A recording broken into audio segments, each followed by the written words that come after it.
Guys, please make sure you stand till the end. One common mistake that people often make can cost you thousands of dollars in repairs, parts, diagnostics that you may actually not even need. Stay with us, we'll explain what we're talking about.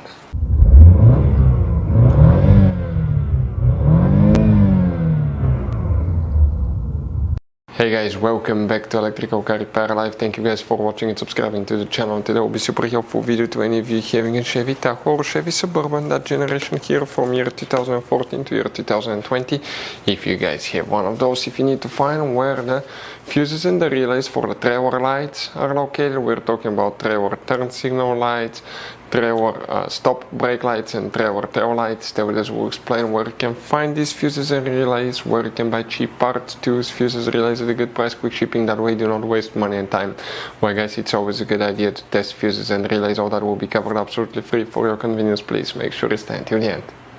So before we start guys, let us tell you a little bit about us. Every single car we get here at the garage, we try to make at least 200 to 300 free repair videos. We take them guys completely apart. We show you how to fix engines, transmissions, bodywork guys, engine codes, transmission codes, fuses, relays as well guys. Why we do all that? Because our mission in the shop is to save as much money as we can. All we need in return, please subscribe to the channel, like the video, that way we can keep making these free videos. Guys, we have more than 15,000 free repair videos on our YouTube channels that can save you thousands of dollars in future repairs. And if you guys need to buy any parts, tools at a good price, quick shipping, that way you do not waste money and time, we'll put the link in the description of the video below for your convenience. Please check it out. So the trailer lights, fuses guys, and relays, where you can expect to find them, we will demonstrate on this generation Chevy Tahoe, Chevy Suburban right here. They're built on the same platform, Tahoe and Suburban guys. The difference is that the Suburban is longer, so it should work for both. Quick reminder, most people guys do not know that you have many hidden fuse boxes all over the SUV. We will recommend to check out the video on our YouTube channel about fuse box location on Chevy Tahoe, Chevy Suburban. First, go ahead and open the driver door. Then on the side of the dash you see you have one cover.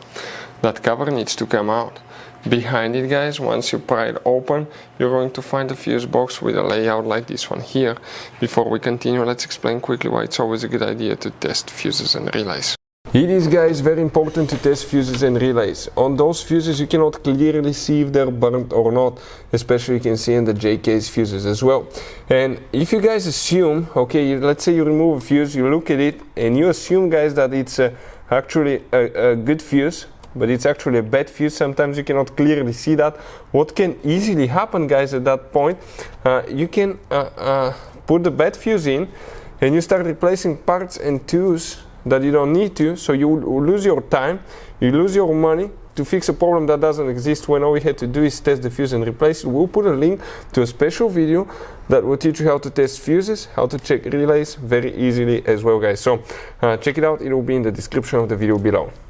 So guys, here we're going to check one fuse, then we need to go to a different fuse box and we need to check up to 10 more.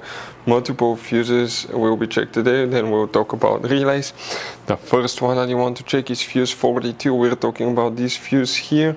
Those are hard to find fuses guys, they could be super overpriced. We'll put a link in the description of the video below where you can get them at a good price, quick shipping, that way you do not waste money and time. Then open the hood. On the driver's side guys, you see that's a brake fluid reservoir. Next to it you have that cover. Open it and you're going to find the main engine fuse box with a layout like this one. Here guys, okay, we will need to check today multiple fuses. And there will be guys, okay, all over the place today. So we're going to start, okay, with checking fuse number 39. Okay, 39 will be right here.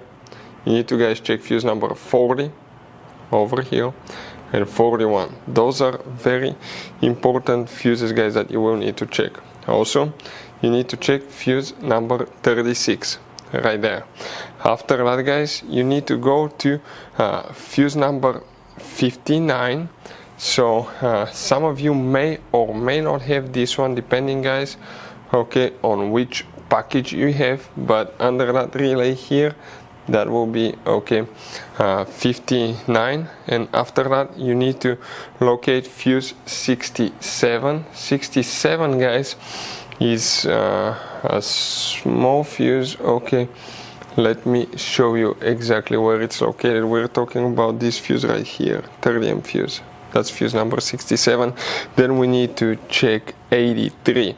So 83, guys, okay, will be in this section right here. So if you look, okay, that 10 amp fuse right here, that's fuse number 83, guys, okay, that you specifically will need to check. That fuse number 83, okay, let me double, nope, now that's 83 right here, excuse me, that one right there. That's the fuse that you will need to check. That's a double fuse, that's known as a micro 3 fuse. All these fuses will need to be checked if you have problems with trailer lights, trailer brake control module, trailer fuses on your Chevy Tahoe, Chevy Suburban. Now about relays, we couldn't find any relays, guys. Most likely those are the only fuses that you will need to check. Most of the times, okay, they're known as relay fuses. So guys, I want to show you now something. Okay, check this thing out. You have all different kinds of fuses, relays, circuit breakers, something that could be really hard to find. And if you're in the middle of nowhere, you don't have a replacement one, you may end up being stuck, guys, in the middle of nowhere, or they can be seriously overpriced. So what we do, we usually buy some spare ones, we put in the glove box for peace of mind. We'll put the link in the description of the video below where you can get them at a good price, quick shipping. That way you do not waste money and time. Hopefully the video will be helpful. Thank you for watching and see you guys next time.